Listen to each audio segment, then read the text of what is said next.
Hello दोस्तों, मैं एसन रावल एक बार फिर BSTC टेस्ट पेपर 7 का जो सॉल्यूशन है वो कर रहे हैं आज अपन।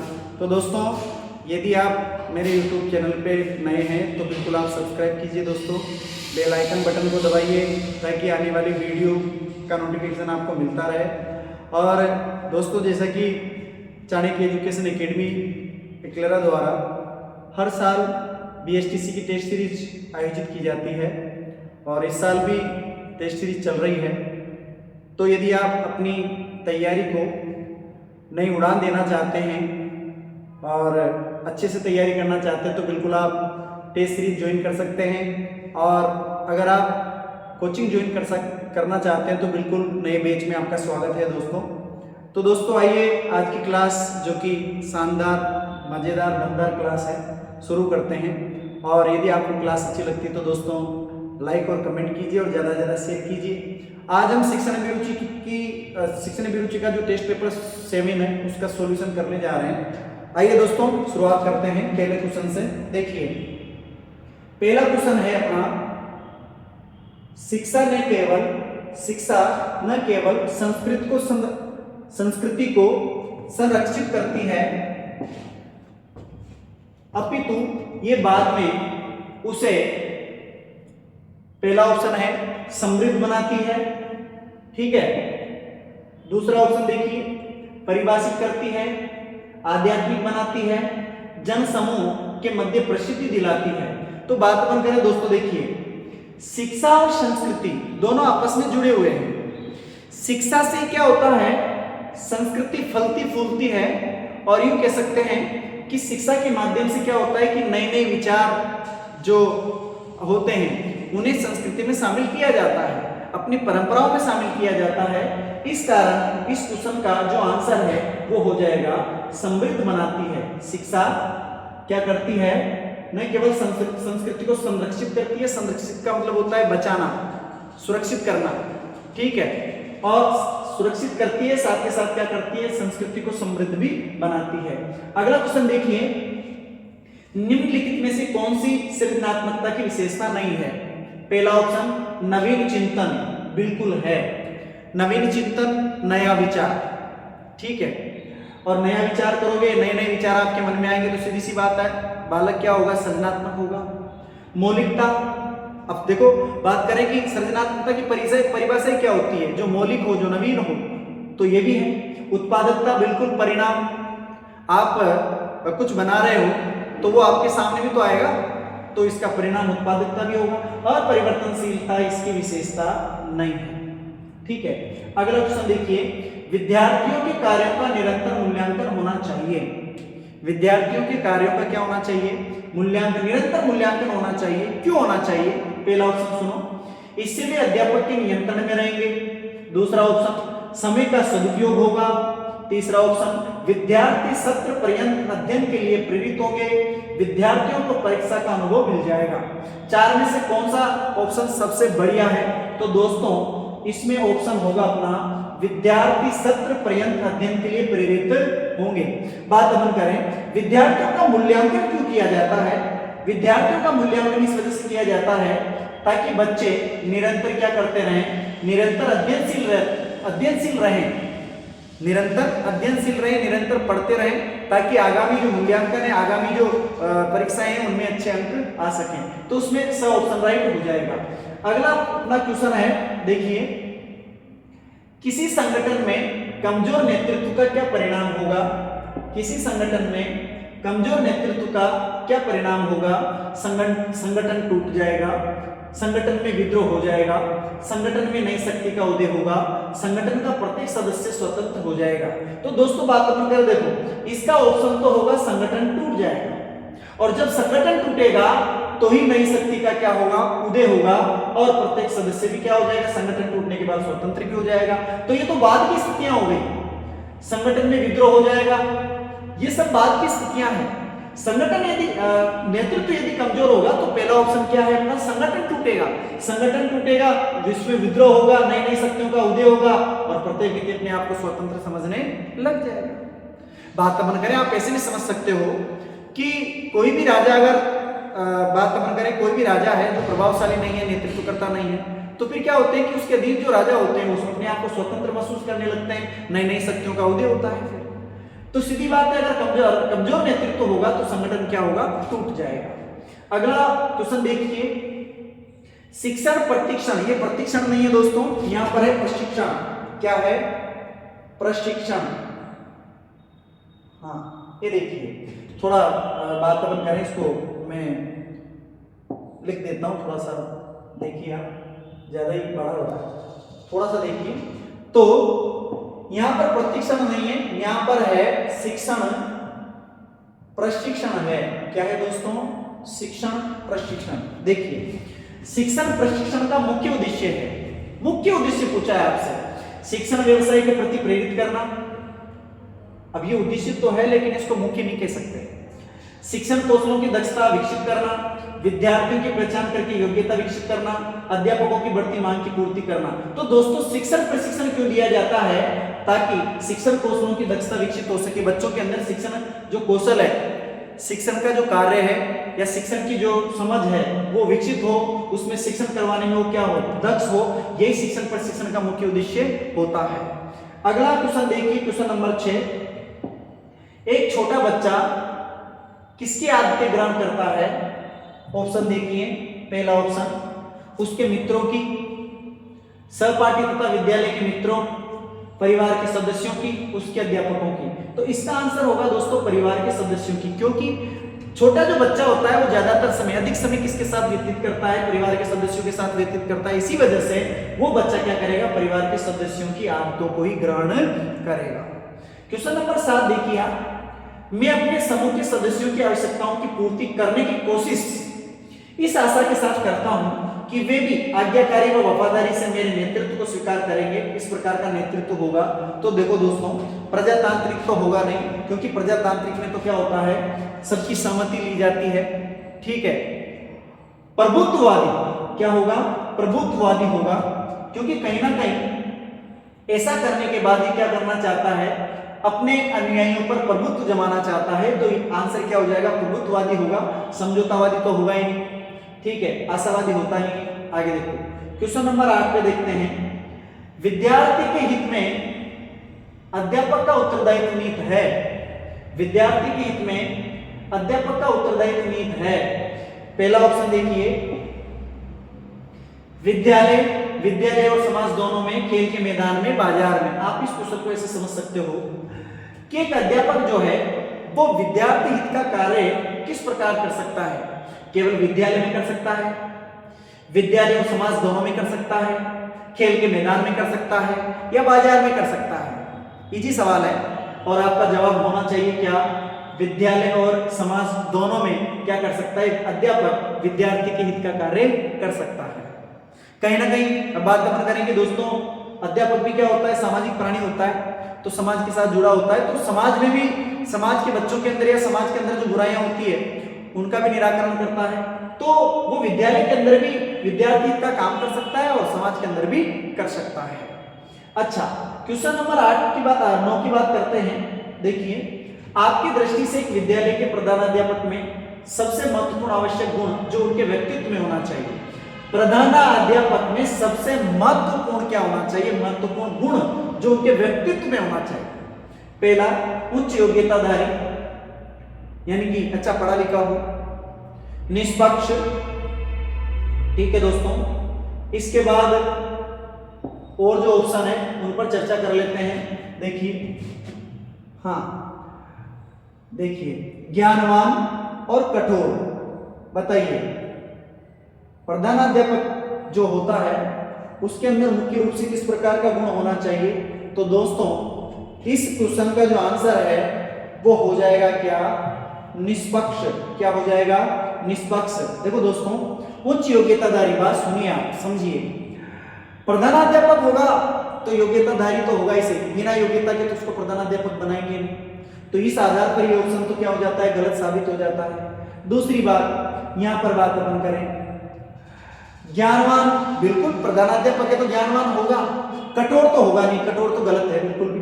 तो अब अपना आंसर क्या बचता है फिर, अब अपना आंसर बच जाता है क्या, निष्पक्ष। निष्पक्ष होना जरूरी है।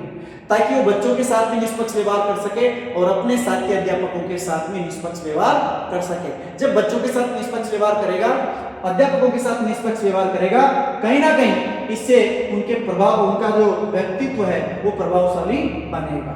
ठीक है, तो निष्पक्ष आंसर हो जाएगा। आगे देखिए अगला क्वेश्चन अपन बात करते हैं। आंतरिक मूल्यांकन प्रणाली की सिफारिश की जा चुकी है क्योंकि, आंतरिक प्रणाली की सिफारिश की जा चुकी है क्योंकि शिक्षक उनके विद्यार्थियों को जानते हैं, अध्यापक वही प्रश्न पूछते हैं जो उन्होंने पढ़ाए हैं, अध्यापक उनके विद्यार्थी के सबसे अच्छे, अध्यापक उनके विद्यार्थी के सबसे अच्छे निर्णायक होते हैं। थोड़ा सा इस ऑप्शन को मैं सही करवा देता हूं आपके, इसमें ऑप्शन थोड़ा सा देखिए जो स ऑप्शन है, अध्यापक उनके विद्यार्थी के, अध्यापक उनकी की जगह आप लिख सकते हैं अपने। ठीक है, अपने विद्यार्थी के बारे में अच्छे निर्णायक नहीं है, ये यहां है निर्णय ले सकते हैं। अच्छा, ये आपका ऑप्शन हो गया। देखिए अध्यापक अपने विद्यार्थी के बारे में यहां पर लिख देंगे बारे में अच्छे निर्णय ले सकते हैं, और द ऑप्शन है विद्यार्थी परीक्षा के दौरान तनाव मुक्त रहेंगे। तो आंतरिक मूल्यांकन प्रणाली की सिफारिश इसी वजह से की है, क्योंकि अध्यापक अपने विद्यार्थी के बारे में निर्णय ले सकते हैं, अच्छे निर्णय ले सकते हैं। आंतरिक मूल्यांकन का मतलब क्या है? स्कूल स्तर पर क्या किया जाए, मूल्यांकन किया जाए किनका, बच्चों का। ठीक है, और स्कूल के स्तर पर ही अगर मूल्यांकन होता है, भाई देखो ज्यादातर समय बच्चों के साथ कौन व्यतीत करता है, अध्यापक। तो अध्यापकों को जितना अच्छा जानकारी बच्चों की होती है उतनी जानकारी और को थोड़ी होती है।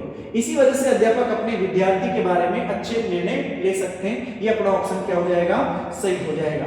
अगला क्वेश्चन देखिए, समूह का मनोबल बनाए रखने के लिए कौन सा तत्व आवश्यक है? आप अपने समूह के नेता हो, ठीक है, और वातावरण करें, आप नेता हो, और नेता एक तरह से यूं कह सकते हैं कि शिक्षक नेता ही होता है और बच्चे क्या होते हैं, अनुयायी होते हैं। बच्चे यानी कि विद्यार्थी अनुयायी होते हैं। तो आप अपने विद्यार्थियों का मनोबल बनाए रखना चाहते हो, इसके लिए आप कौन सा तत्व आवश्यक मानते हो? पहला, स्पष्ट उद्देश्य, समूह में एकता, समूह के सदस्यों की संपन्नता और समूह द्वंद्वता। तो दोस्तों देखिए, स्पष्ट उद्देश्य होने चाहिए। स्पष्ट उद्देश्य होंगे ना, छात्रों के सामने भी स्पष्ट उद्देश्य होंगे और शिक्षक के सामने भी स्पष्ट उद्देश्य होंगे। तो दोनों मिलकर के क्या करेंगे, उद्देश्यों को प्राप्त करने की कोशिश करेंगे और इससे उनका मनोबल बना रहेगा। अगला क्वेश्चन देखिए, क्वेश्चन नंबर 12, आपके दृष्टिकोण से अध्यापन व्यवसाय है, आपके दृष्टिकोण से अध्यापन व्यवसाय है, कैसा है? देखिए पहला ऑप्शन रुचिकर और कठोर, ये तो नहीं है। सरल लेकिन अरुचिपूर्ण, ये भी नहीं है। रुचिकर और उत्तरदायित्वपूर्ण, बिल्कुल। भाई शिक्षण व्यवसाय में उसी व्यक्ति को आना चाहिए, या शिक्षक उसी व्यक्ति को बनना चाहिए जिसको शिक्षण में क्या हो, रुचि हो। क्या हो? रुचि हो। ठीक है, और अपने उत्तरदायित्व को क्या करे, वो निभाए। अपेक्षाकृत कम उत्तरदायित्व, ये तो गलत है, यानी कि अपना ऑप्शन क्या हो जाएगा, सर।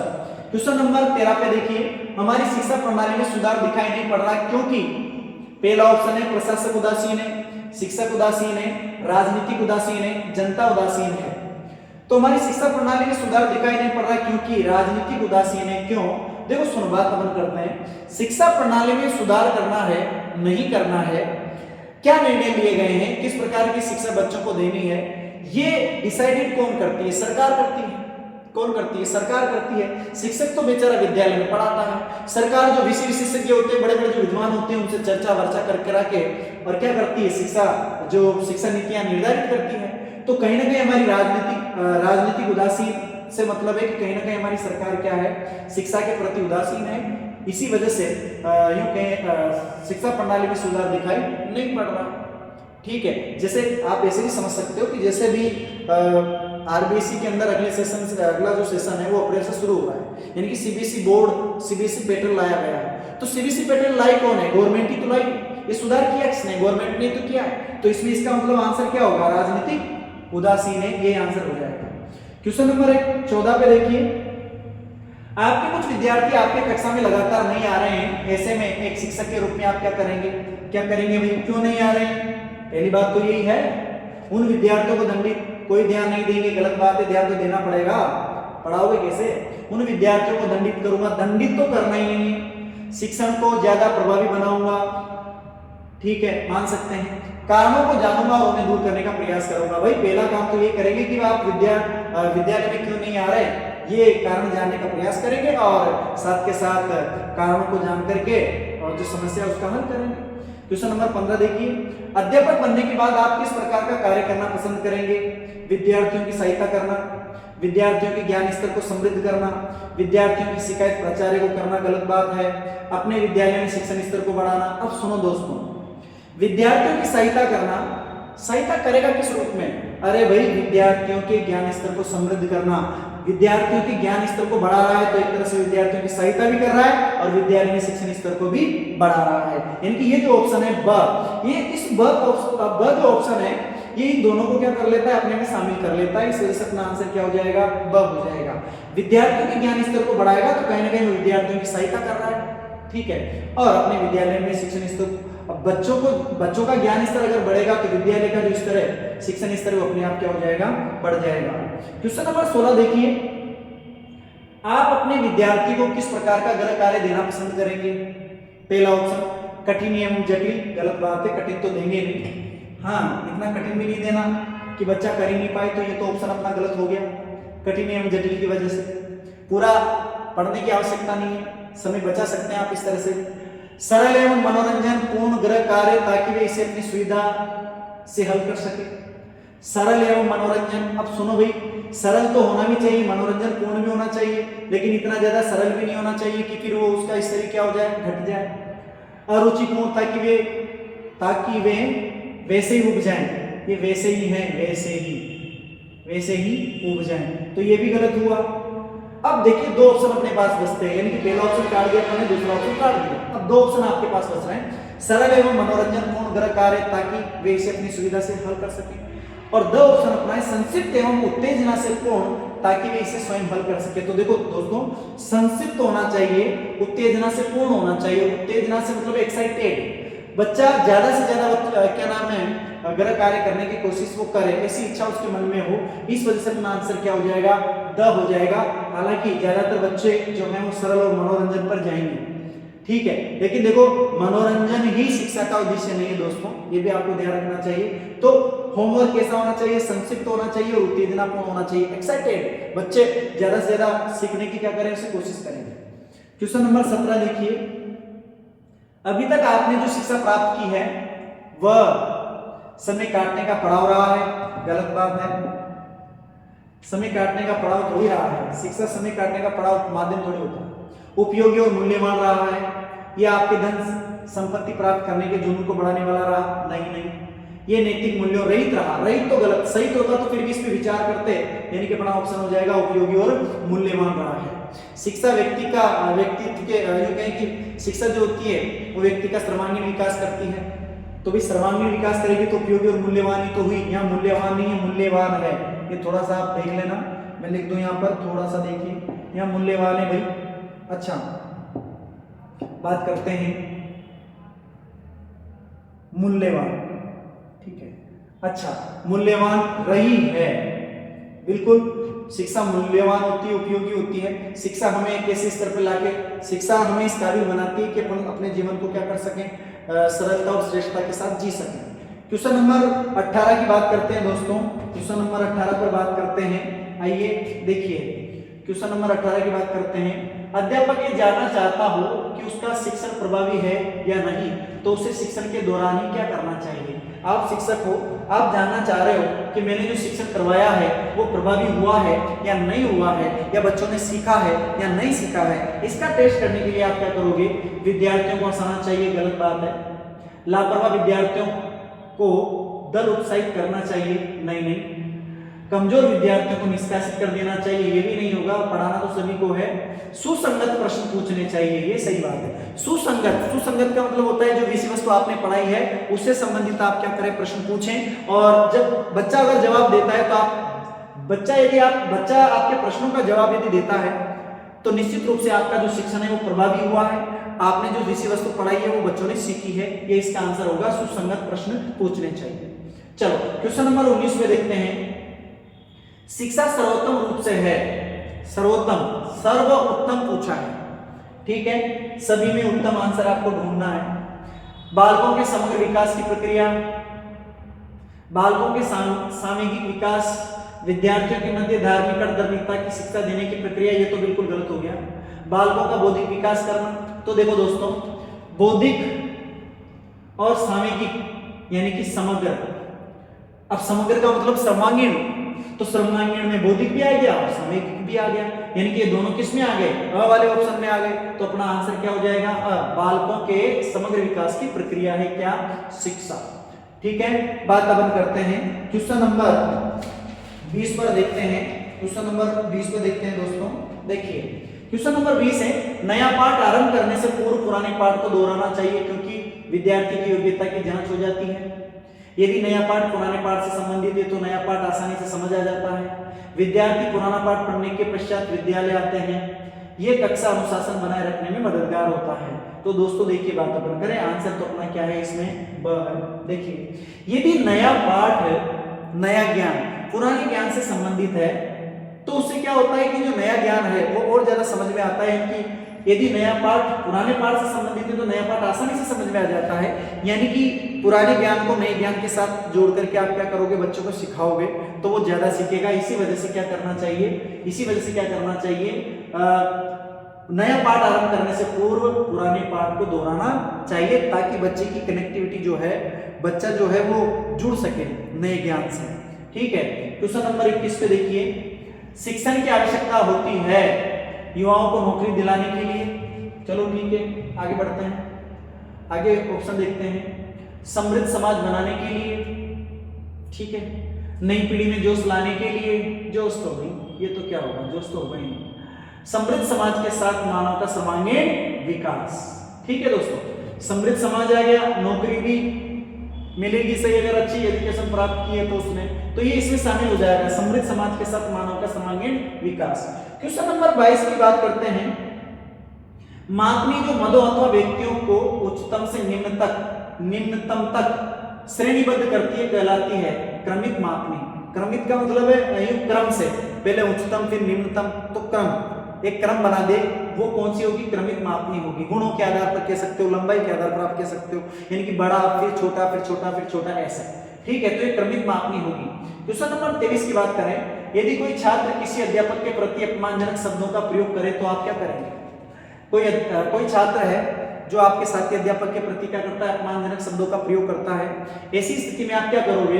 तो दोस्तों बात करेंगे, दंड देंगे, बिल्कुल नहीं देंगे, दंड तो देना ही नहीं है। नई शिक्षा नीति के अनुसार अनदेखा करेंगे नहीं, अनदेखा भी नहीं कर सकते।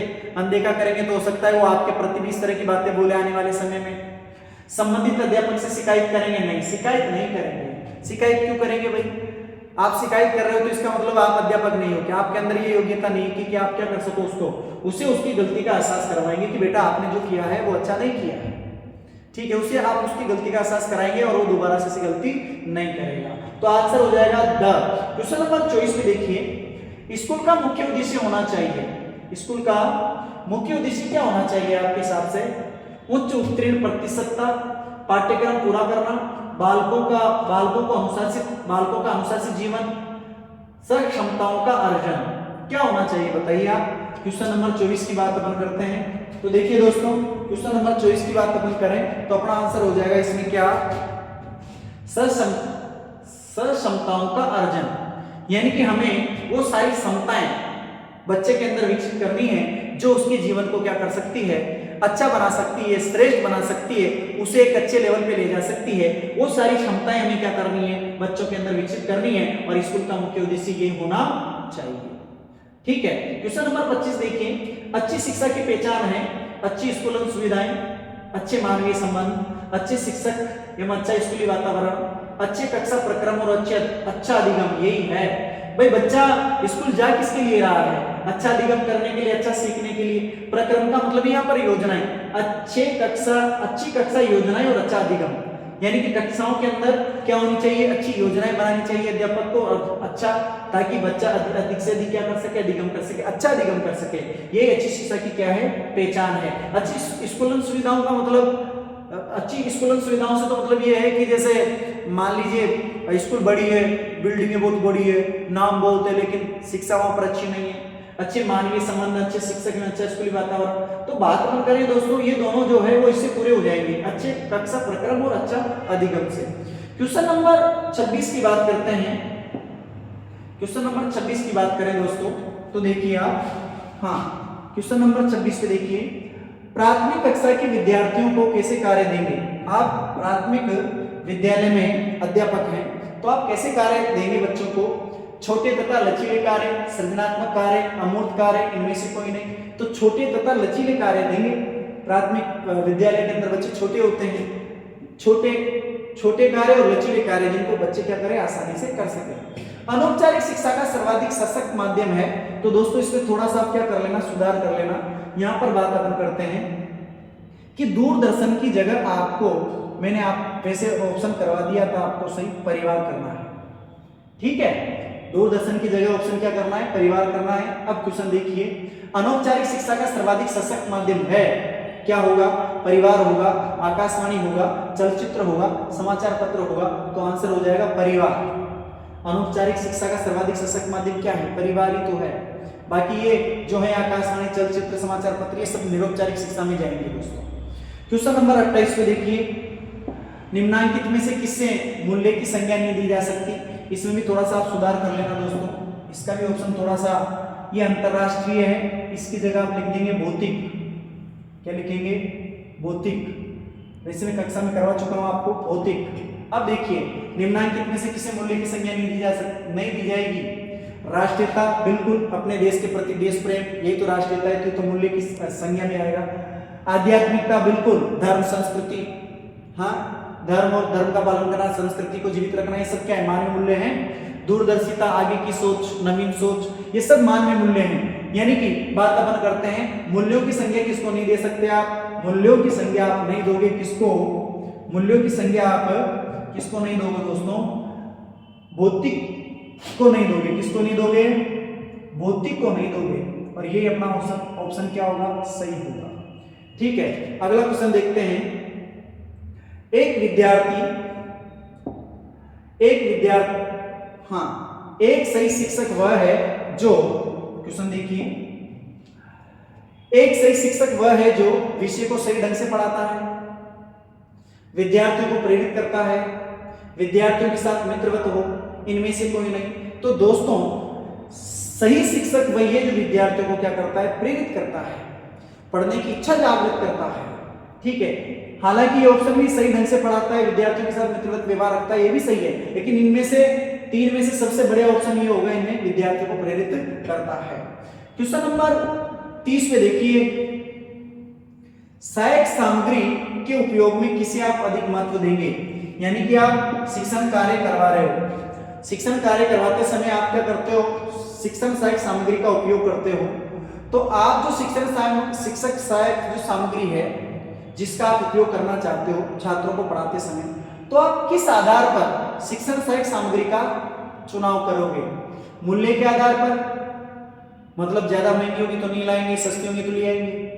छात्र रुचि के आधार पर, ऐसी शिक्षण सहायक सामग्री जिसमें बच्चों को क्या होती है, रुचि होती है, आकर्षण अच्छा दिखाई दे, भव्यता बड़ी हो, नहीं। छात्र रुचि के अनुसार, छात्रों की जिसमें ज्यादा रुचि हो उसी शिक्षण सहायक सामग्री का हमें क्या करना चाहिए, उपयोग करना चाहिए, ठीक है। नकल की बढ़ती प्रवृत्ति का प्रमुख कारण है वर्तमान शिक्षा पद्धति, शिक्षकों की उदासीनता, अनुशासनहीनता, छात्रों की प्रतिस्पर्धा।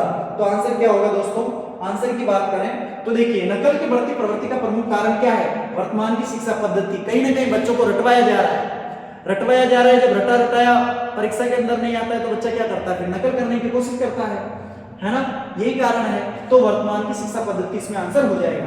क्वेश्चन नंबर 32 पे देखिए, क्वेश्चन नंबर 32 की बात करें, देखिए, हाँ, क्वेश्चन नंबर 32 की बात करें,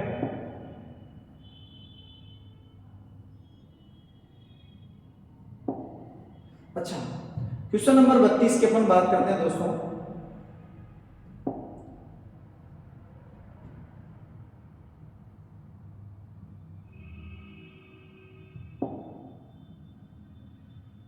देखिए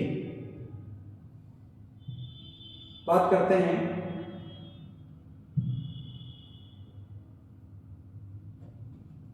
हाँ, देखिए क्वेश्चन नंबर, हाँ ये हो गया था 31 नंबर वर्तमान शिक्षा पद्धति। क्वेश्चन नंबर 32 की बात करते हैं। पाठ्यक्रम से तात्पर्य है, पाठ्यक्रम से तात्पर्य है यानी कि आप पाठ्यक्रम से क्या समझते हो? विद्यालय में पढ़ाने वाले विषय, विद्यालय के अंदर और बाहर दिए जाने वाले अनुभव, विद्यालय द्वारा प्रदत्त सभी अनुभव, इनमें से कोई नहीं। तो दोस्तों देखो, विद्यालय में पढ़ाने वाले विषय, विद्यालय के अंदर और बाहर दिए जाने वाले अनुभव, विद्यालय द्वारा प्रदत्त सभी अनुभव ही क्या है? पाठ्यक्रम है। ठीक है, किताबें पढ़ाई जा रही है, किताबों के साथ साथ शैक्षिक गतिविधियां की जा रही है और उनमें जो शिक्षक के द्वारा जो अनुभव प्रदान किया जा रहा है वो सारा का सारा क्या होता है? पाठ्यक्रम होता है। केवल किताबें पाठ्यक्रम थोड़ी है। ठीक है, और अपनी नई शिक्षा नीति तो कहती है कि बच्चों को क्या करना चाहिए? बाहरी वातावरणीय ज्ञान के साथ हमें क्या नाम है? शिक्षण करवाना चाहिए। तो विद्यालय द्वारा प्रदत्त सभी अनुभव किसकी कैटेगरी में आएंगे? पाठ्यक्रम की कैटेगरी में आएंगे। भाषा अधिगम में समस्याएं किसकी कमी के कारण होती है? भाषा अधिगम यानी कि आप भाषा सिखा रहे हो किसको? बच्चों को। ठीक है, और बच्चा भाषा सीख नहीं पा रहा है यानी कि अधिगम कर नहीं पा रहा है। क्या कारण है? अध्यापन पद्धति, सामग्री की उपलब्धता, मातृभाषा शिक्षण, अध्यापकों की भाषा सक्षमता। तो बात अपन करें दोस्तों कि बच्चा यदि अधिगम नहीं कर पा रहा है, इसका मतलब कहीं ना कहीं आपकी अध्यापन पद्धति जो है वो सही नहीं है। इसी वजह से बच्चा क्या नहीं कर पा रहा? अधिगम नहीं कर पा रहा है। आगे देखिए क्वेश्चन नंबर 34 पे देखते हैं। शिक्षा का व्यावसायीकरण, इसको शुद्ध कर लेना भाई। हाँ, शिक्षा का व्यावसायीकरण निम्नलिखित में से किससे सीधे संबंधित है? व्यवसायों से धन लेकर विद्यालयों की स्थापना करना? नहीं। शिक्षा का व्यावसायीकरण मतलब पहले तो आप क्वेश्चन को समझिए कि शिक्षा के अंदर व्यवसाय की शिक्षा क्यों दी जा रही है? ठीक है, व्यवसायों से धन लेकर विद्यालय की स्थापना करने के लिए नहीं। विभिन्न व्यवसाय समूह द्वारा तकनीक शिक्षा की व्यवस्था करना, नए व्यवसाय प्रारंभ करना, व्यवसायों में संलग्न होने के लिए विद्यार्थियों को आवश्यक कौशलों के ज्ञान की व्यवस्था करना, ये ही उद्देश्य है। इसी वजह से शिक्षा का व्यवसायीकरण किया जा रहा है ताकि छात्र जो है वो बेचारा विद्यालय शिक्षा प्राप्त करने के बाद क्या कर सके? अगर वो सरकारी जॉब में नहीं जा पाता है तो कम से कम उसके अंदर इस तरह के कौशल विकसित हो जाए कि वो अपना क्या कर सके? काम धंधा कर सके, अपने जीवन को अच्छे से व्यतीत कर सके। क्वेश्चन नंबर 35 पे देखिए, एक विद्यार्थी विद्यालय में विलंब से आता है, शिक्षक के रूप में आप क्या करेंगे? भाई सीधी सी बात है, ऐसे क्वेश्चनों का तो एक ही जवाब है, विलंब से क्यों आ रहा है यानी कि कारण को जानेंगे या कारणों का क्या कर लेंगे? पता लगाएंगे। विलंब से आने के कारणों का पता लगाएंगे, इसका आंसर हो जाएगा।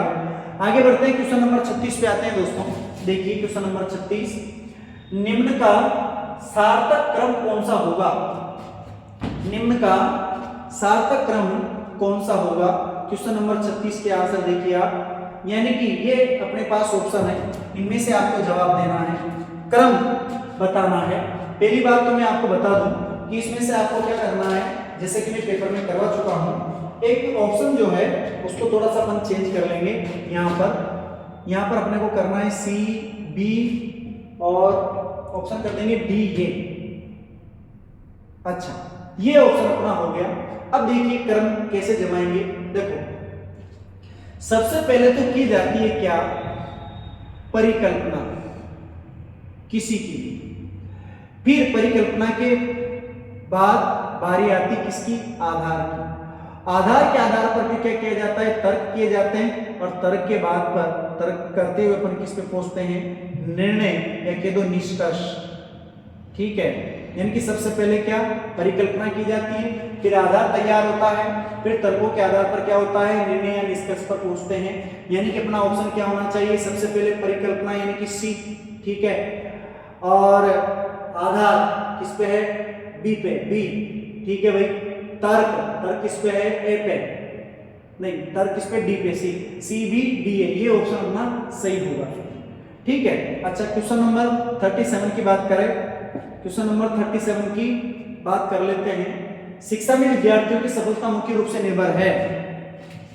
शिक्षा में विद्यार्थियों की सफलता मुख्य रूप से निर्भर है, यानी कि विद्यार्थियों की सफलता मुख्य रूप से किस पर निर्भर करती है? गुणवत्तापूर्ण शिक्षण, समय पर, सुविधाएं उपलब्ध कराने में किए गए धन व्यय पर? नहीं, इस पे तो नहीं होगी, इस पर तो नहीं होगा। बेहतर गृह सुविधाओं पर? इनमें से कोई नहीं। तो देखो दोस्तों, शिक्षा में विद्यार्थियों की सफलता मुख्य रूप से निर्भर करती है, गुणवत्तापूर्ण शिक्षा दी जानी चाहिए और वो समय समय पर दी जानी चाहिए। शिक्षा कैसे दी जानी चाहिए? गुणवत्तापूर्ण दी जानी चाहिए और समय विशेष समय समय पर दी जानी चाहिए। जब समय हो तभी दी जाए, ऐसा नहीं कि समय निकल गया उसके बाद आप शिक्षित बच्चे को करवा रहे हो तो सफलता थोड़ी प्राप्त करेगा। ठीक है, जब उसका सीखने का समय है तभी उसे शिक्षा दी जाए। क्वेश्चन नंबर 38 पे देखिए, आप अध्यापक हैं, एक विद्यार्थी को कक्षा में मानसिक रूप से ध्यान नहीं देने वाला पाते हैं, अच्छे छात्र अध्यापक संबंध की हित में आप क्या करेंगे? यानी कि आपकी कक्षा में कोई छात्र है जो क्या नहीं कर पाता, मानसिक रूप से बेचारा ध्यान नहीं दे पाता है पढ़ाते, जब आप पढ़ाते हो तो सीधी बात है उसका मन पढ़ने में नहीं लगता है, तो आप क्या करेंगे? प्रधानाध्यापक से शिकायत करेंगे? जी नहीं। छात्र को दंड बिल्कुल भी नहीं देना, दंड तो देना ही नहीं, नई शिक्षा नीति के अनुसार दंड को तो भूल ही जाओ। छात्र के साथ विचार विमर्श करेंगे? इनमें से कोई नहीं। तो दोस्तों, छात्र के साथ विचार विमर्श करेंगे, उससे पूछेंगे कि बेटा आपका मन क्यों नहीं लग रहा, क्या समस्या है, क्या चाहिए, क्या हो गया, इस तरह से आप चर्चा करेंगे, उससे विचार विमर्श करेंगे और उसके बाद हो सकता है जो समस्या है उसका निराकरण हो जाए और उसका मन वापस पढ़ाई में लगने लग जाए। यदि कोई अभिभावक विशेष प्रयोजन पर आपको घर आने का निमंत्रण पत्र देता तो आप क्या करेंगे? यानी कि आपके स्टूडेंट के पेरेंट्स हैं, माता पिता हैं, ठीक है, वो आपको अपने घर आने के लिए क्या करते हैं, निमंत्रण देते, तो आप क्या करेंगे? नहीं जाएंगे? जाएंगे तो सही, बहाना बनाकर अनुपस्थित रहेंगे होंगे? गलत बात है। प्रसन्नता पूर्वक जाएंगे, निमंत्रण पत्र वापस कर देंगे? गलत बात है। देखो आंसर क्या होगा, प्रसन्नता पूर्वक जाएंगे। क्यों जाएंगे? क्योंकि दोस्तों देखिए, शिक्षक सामाजिक आस्था का केंद्र होता है, समाज से जुड़ा होता है और वो समाज हित में सोचता है और समाज में सोचने के लिए उसे समाज से जुड़ना पड़ेगा। इस वजह से प्रसन्नता पूर्वक उसे क्या करना चाहिए? जाना चाहिए। रोज रोज तो नहीं जाएगा, लेकिन कभी विशेष प्रयोजन आया ना, इसमें विशेष प्रयोजन पर तो जाना चाहिए। क्वेश्चन नंबर 40 देखिए, अच्छे शिक्षण के संबंध में निम्नलिखित कथनों में से आप सबसे ज्यादा सहमत हैं? अच्छे शिक्षण के संबंध में निम्नलिखित कथनों में से आप सबसे ज्यादा सहमत हैं? अच्छा शिक्षण व्यक्तिगत भेद का ध्यान रखता है, वो शिक्षण के लक्ष्यों के अनुरूप होता है, वो किसी एक शिक्षण विधि तक सीमित रहता है, वो छात्रों के लिए रुचिकर होता है। सारे ऑप्शन सही लग रहे हैं, हाँ, लेकिन इसमें सबसे बड़े आंसर होगा अच्छा शिक्षण व्यक्तिगत भेद का ध्यान रखता है। अब सुनो दोस्तों, व्यक्तिगत भेद का मतलब होता है व्यक्तिगत विभिन्नता, और आपको अच्छी तरह से पता है कि आपकी कक्षा में यदि 100 बच्चे बैठे हुए हैं, 100 बच्चे पढ़ रहे हैं, तो 100 बच्चों का जो IQ है वो एक समान नहीं है। कुछ बच्चे जल्दी सीखते हैं तो कुछ बच्चे धीमे से सीखते हैं, देरी से सीखते हैं। अब बात अपन करें, आपको व्यक्तिगत भेद का ध्यान रखना पड़ेगा। अब जब आप व्यक्तिगत भेद का ध्यान रखोगे तो देखो वो शिक्षण के लक्ष्य के अनुरूप होता है। भाई आपको ये भी ध्यान है कि मुझे अच्छे बच्चों को सिखाना है और कमजोर बच्चों को सिखाना है, तो ये ऑप्शन भी इसमें आ गया। वो किसी एक शिक्षण विधि तक सीमित रहता है, वो किसी, ये तो गलत हो जाएगा, किसी एक शिक्षण विधि तक तो सीमित रह नहीं सकते, शिक्षण विधि तो बदलनी पड़ेगी। वो छात्रों के लिए रुचिकर होता है। अब रुचिकर ये वाला ऑप्शन तो इसमें शामिल हो जाता है। कैसे? देखिए, कमजोर बच्चे हैं तो आपको उसी लेवल से पढ़ाना पड़ेगा। जब आप उनके लेवल से पढ़ाओगे तो उनके लिए जो शिक्षण है वो रुचिकर हो जाएगा। तो यानी कि अपना ऑप्शन क्या हो जाएगा? क्वेश्चन नंबर 41 पे देखिए, अनौपचारिक शिक्षा के लक्ष्य समूह हैं। पहली बात तो यह है दोस्तों, इसमें मैं आपको जैसे पेपर के अंदर करेक्शन करवा चुका हूं। देखिए, आपको ये ऑप्शन काट करके यहां पर लिख देना है उपयुक्त सभी, ठीक है, ये ऑप्शन आपको लिखना है। अब देखिए पहला आंसर, निरक्षर प्रौढ़ 6 वर्ष से कम आयु के बच्चे, विद्यालय छोड़ देने वाले बच्चे, यानी कि अनौपचारिक शिक्षा के लक्ष्य में सब शामिल हो जाते हैं। तो अपना आंसर क्या हो जाएगा? उपयुक्त सभी। क्वेश्चन नंबर 42 पे देखिए, शारीरिक दंड की अनुमति होनी चाहिए।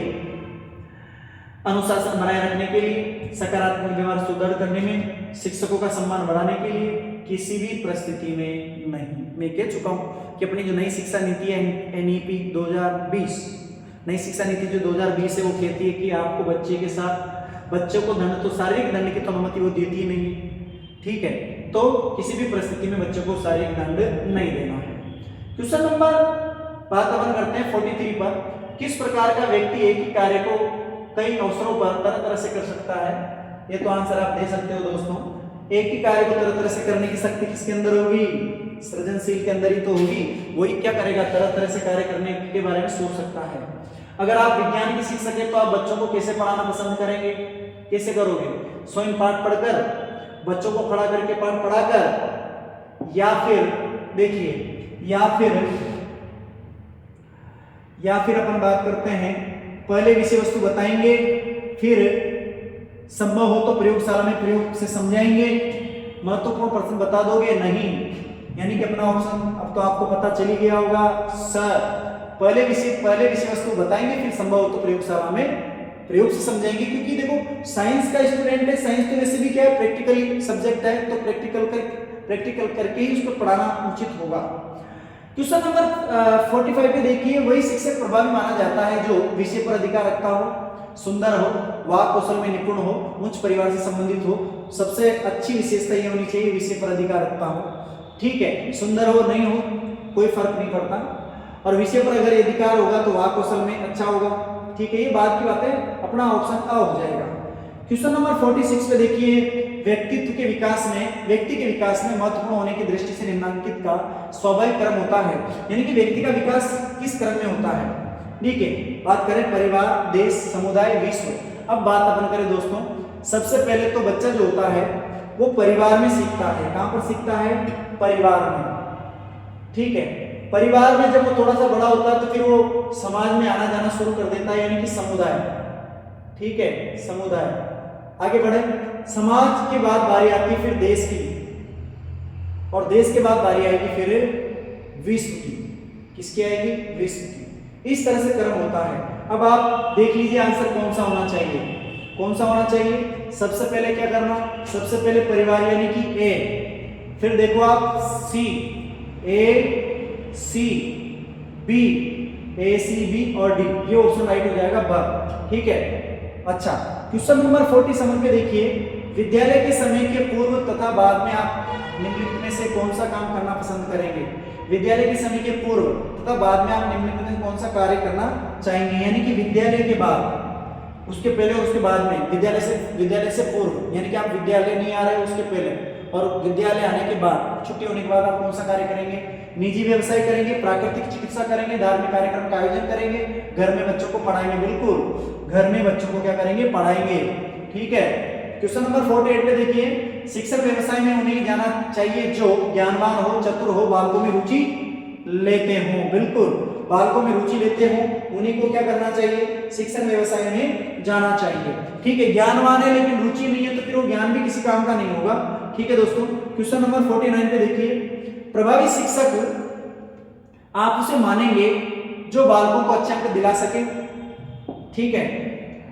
दूसरा ऑप्शन, वर्तमान में तो यही धारणा है वैसे, जो अच्छा अंक दिला दे वही बढ़िया शिक्षक, लेकिन इस आधार पर अपना आंसर नहीं देंगे दोस्तों। देखिए, बालक को अच्छे अंक दिला सके, बालक को रोजगार दिला सके, बालक को खेलने का अवसर दे, बालक का सर्वांगीण विकास करे, वही क्या है? अच्छा शिक्षक है, ठीक है। सर्वांगीण में सारे आ जाएंगे दोस्तों। कथन सुनिए आप, लाड़ से बच्चे बिगड़ जाते हैं, लाड़ से बच्चे बिगड़ जाते हैं, ये कथन आपके सामने है। इसे आप क्या मानोगे? इसे आप धारणा मानोगे, तथ्य मानोगे या सीख मानोगे? तो दोस्तों सुनो, सीख तो ये है नहीं, सीख तो दी जाती है, तथ्य ये है नहीं, फैक्ट नहीं है, धारणा है। और धारणा है, और दोस्तों ये सार्वभौमिक भी नहीं है, सर्वमान्य भी नहीं है। क्यों नहीं है? लाड़ से बच्चे बिगड़ जाते हैं, जरूरी नहीं है लाड़ से बच्चे बिगड़े से, ठीक है। लाड़ से बच्चे जरूरी है, ये भी जरूरी नहीं है लाड़ से बच्चे बिगड़ेंगे नहीं, तो ये धारणा है जो कि गलत है। बच्चे लाड़ से नहीं बिगड़ते हैं, ठीक है। तो दोस्तों आज अपन ने पूरे 50 क्वेश्चन इस प्रकार से कंप्लीट कर लिए हैं। आशा करता हूं कि आपको समझ में आया होगा, बहुत अच्छा हमने पढ़ा है। तो आशा करता हूँ कि आपको बहुत अच्छा समझ में आया होगा। तो दोस्तों, यदि आपको क्लास अच्छी लगती है तो बिल्कुल आप शेयर कीजिए, कमेंट कीजिए और लाइक कीजिए और ज़्यादा से ज़्यादा शेयर कर दीजिए दोस्तों। तब तक के लिए जय हिंद, जय भारत।